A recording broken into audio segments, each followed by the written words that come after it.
सैयद वंश का इतिहास। सैयद राजवंश तुगलक वंश के बाद दिल्ली सल्तनत का चौथा राजवंश था। उन्होंने 1414 से 1451 तक शासन किया। सैयद राजवंश की स्थापना एक परिवार द्वारा की गई थी जो सैयद या मोहम्मद के वंशज होने का दावा करता था। मुल्तान के गवर्नर और भारत में तैमूर के नायब खिज्र खान ने सैयद राजवंश की स्थापना की। तुगलक वंश के पतन के बाद दिल्ली पर नियंत्रण करने के लिए कोई उचित अधिकार नहीं था। इसी समय भारी उथल-पुथल के बीच ये राजवंश सत्ता में आया।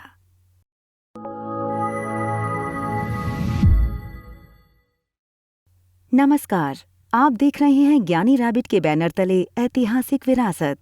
तो आइए हम चलते हैं अपने अगले एपिसोड की ओर, जहां हम मध्यकालीन इतिहास को दिल्ली सल्तनत के संदर्भ में हुए सैयद वंश की स्थापना को समझने का और साथ इस वंश से जुड़े सभी सुल्तानों के बारे में जानने का प्रयास करेंगे। सैयद वंश। इस वंश का आरंभ तुगलक वंश के अंतिम शासक महमूद तुगलक की मृत्यु के पश्चात खिज्र खां द्वारा 1414 ईस्वी में हुआ।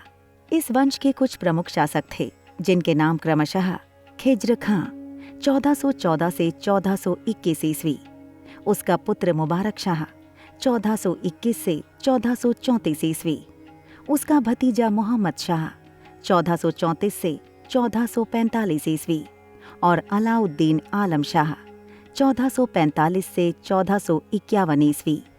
परंतु अंतिम सुल्तान इतना अशक्त और अहदी था कि उसने 1451 ईस्वी में बहलोल लोदी को सिंहासन समर्पित कर दिया। इस प्रकार 37 वर्षों के शासनकाल में सैयद वंश के शासकों ने कोई भी उल्लेखनीय कार्य नहीं किया। खिज्र खां। खिज्र खां सैयद वंश का संस्थापक था जिसने 1414 ईस्वी में दिल्ली की राजगद्दी पर अधिकार कर लिया। खिज्र खां ने सुल्तान की उपाधि न धारण कर अपने को रैयत-ए-आला की उपाधि से ही खुश रखा। शासनकाल। तैमूर लंग जिस समय भारत से वापस जा रहा था, उसने खिज्र खां को मुल्तान, लाहौर एवं दीपालपुर का शासक नियुक्त कर दिया था। खिज्र खां अपने को तैमूर के लड़के शाहरुख का प्रतिनिधि बताता था और साथ ही उसे नियमित कर भेजा करता था। उसने खुतबा अर्थात प्रशंसात्मक रचना में तैमूर और उसके उत्तराधिकारी शाहरुख का नाम पढ़वाया। खिज्र खां के शासनकाल में पंजाब, मुल्तान एवं सिंध पुनः दिल्ली सल्तनत के अधीन हो गए। उसने अपने समय में कटेहर, इटावा, खोर, चलेसर, ग्वालियर, बयाना, मेवात, बदायूं के विद्रोह को कुचलकर उन्हें जीतने का प्रयास किया। न्यायप्रिय एवं उदार। सुल्तान को राजस्व वसूलने के लिए भी प्रतिवर्ष सैनिक अभियान का सहारा लेना पड़ता था। उसने अपने सिक्कों पर तुगलक सुल्तानों का नाम खुदवाया। फारसी इतिहासकार फरिश्ता ने खिज्र खां को एक न्यायप्रिय एवं उदार शासक बताया है। मृत्यु। 20 मई 1421 ईस्वी को खिज्र खां की मृत्यु हो गई। फरिश्ता के अनुसार खिज्र खां की मृत्यु पर युवा, वृद्ध, दास और स्वतंत्र सभी ने काले वस्त्र पहनकर दुख प्रकट किया। मुबारक शाह।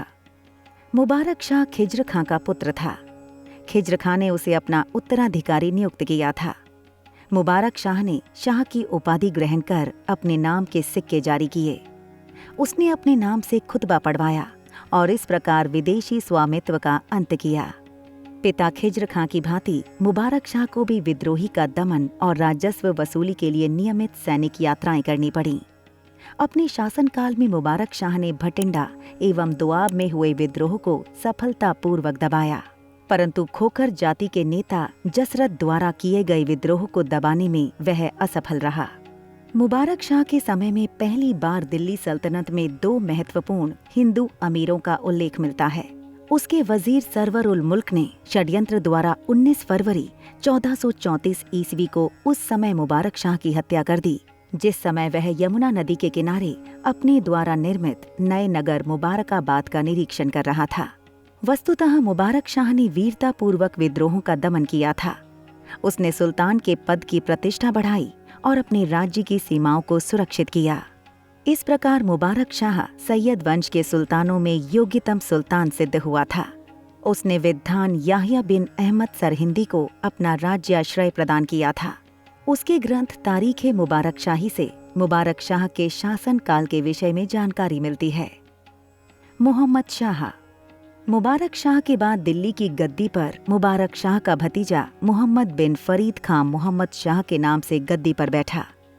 उसके शासनकाल के 6 महीने उसके वजीर सरवर उल मुल्क के आधिपत्य में बीते, परंतु 6 महीने उपरांत ही सुल्तान ने अपने नायब सेनापति कमाल उल मुल्क के सहयोग से वजीर का वध करवा दिया।